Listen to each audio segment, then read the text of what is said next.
where a loving couple, Nick and Maggie, live with their 2 kids, Isla and Max. Nick is a family man who loves his wife deeply and works as a construction site manager. Their life is pretty happy until one morning when Maggie has a sudden heart attack. She is rushed to the hospital and the doctors are able to save her life. However, they suggest that she be admitted to the hospital for an immediate heart transplant. Now, Nick not only has to balance work and take care of the kids, but also pray that his wife finds a donor. One evening, he takes the kids to a presentation by a high-tech company, Cobol Industries. There they see the Sims, advanced robots that can help humans with their daily chores. Just don't put them in a pool without a ladder. While Nick is distracted looking at the robots, young Isla wanders around on her own. He freaks out when he notices this and begins searching for her. Thankfully, a Sim named Alice brings her back and even offers to watch over the kid. A salesman soon arrives at the spot, explaining that Alice is the latest model with their most sophisticated AI tech. This new technology allows the Sims to mimic human emotions. Nick, who is struggling to balance his work and family life, finds it intriguing and decides to buy the robot. With what money, you might ask? Well,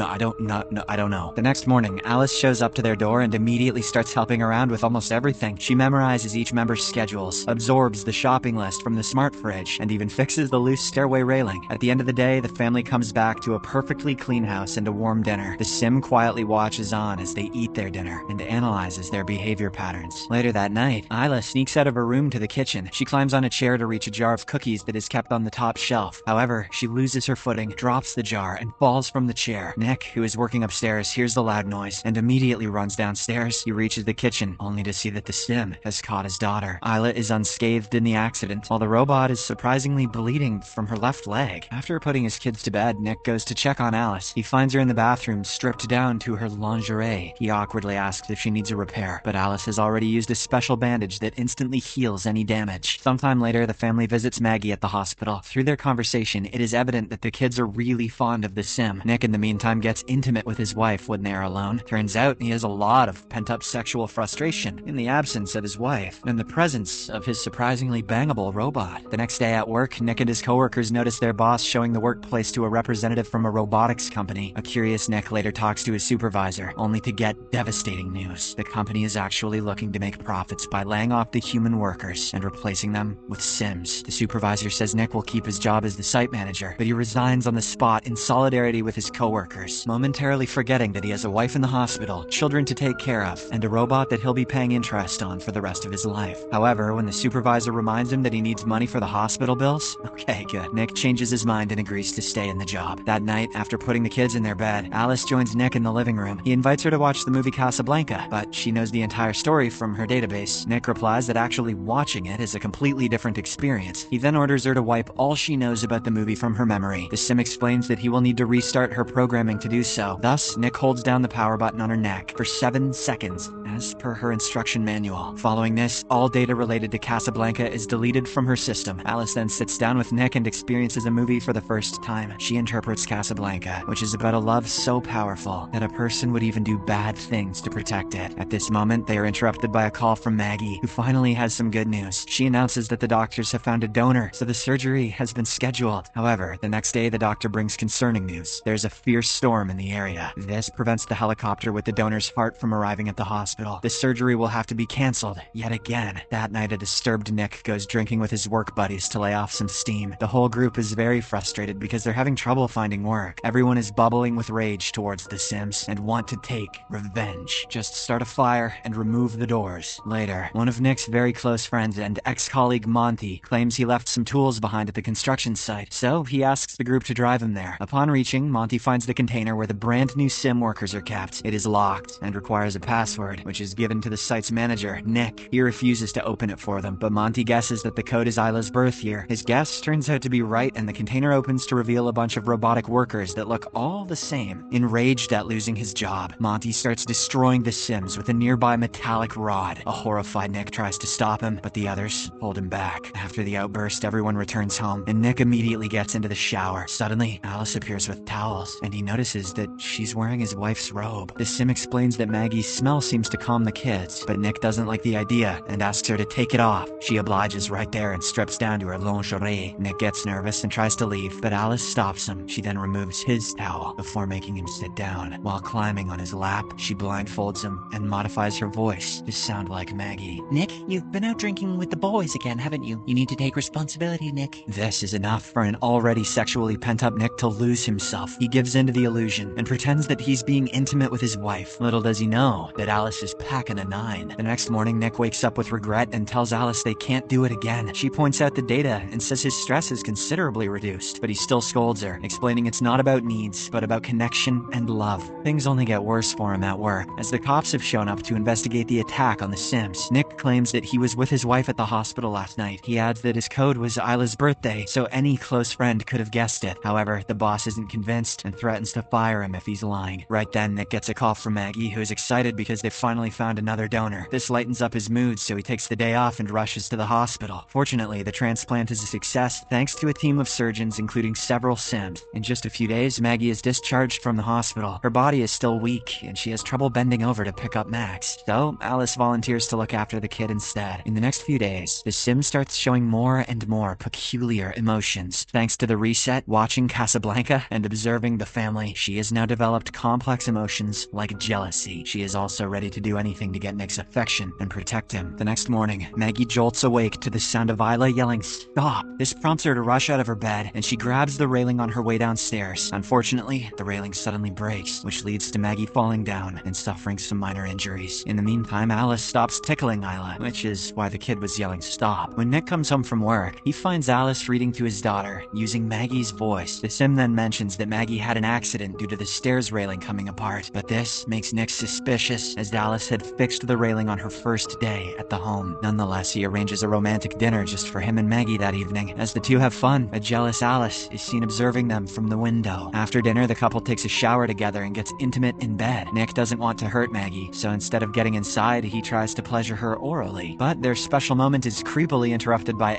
Alice, who says that Isla had a nightmare and is asking for Nick. Once the kid is taken care of, Nick goes to the garden to clean up the mess from the dinner, which is a euphemism for returning to the oral stuff. At that moment, Monty appears in the garden with a few drinks. He is incredibly drunk and reveals that their boss is pressing charges for destruction of property. He blames Nick for snitching on him, and an argument ensues, which ends up in a full-blown fist fight. Eventually, Monty grabs a bottle to hurt his friend, but he's stopped by Alice. In a shocking twist, the Sim breaks the glass and sends the attacker flying. Humiliated and scared, Monty runs away, but not before threatening to drag Nick in the case. After the dust settles, Nick tells Alice that Sims aren't supposed to hurt people, but the latter bizarrely starts talking about their life together if Maggie dies. He immediately snaps at her, saying she'll never take his wife's place. That night, Alice visits Monty at his home without telling anyone. He is busy snorting drugs and contemplating ending his life. When Monty spots Alice, he immediately starts hurling insults at her and the Sims in general. Should release a new game instead of all that DLC. Fueled by the drugs and anger, he then pulls out his gun to shoot her. However, she effortlessly stops him and throws him on the ground. The robot then brutally pushes him through a wall, grabs his gun, and fatally shoots him. The news of Monty's death reaches Nick the next day at work, and he's deeply unsettled. He's now starting to get suspicious of his Sim and her involvement in this incident. In the meantime, at home, Maggie is in the bath when she suddenly gets dizzy while trying to pick up a book. Alice arrives and helps her, but instead of leaving, she stands right there. Maggie awkwardly says she wants to take a bath in peace, but the Sim refuses to leave because she's worried Maggie may drown in case she suffers another attack. Alice then creepily explains that Maggie is putting stress on the whole family, especially since she can't meet Nick's physical needs. A stunned Maggie asks how she knows that, to which the Sim replies that she knows what Nick's vitals are and when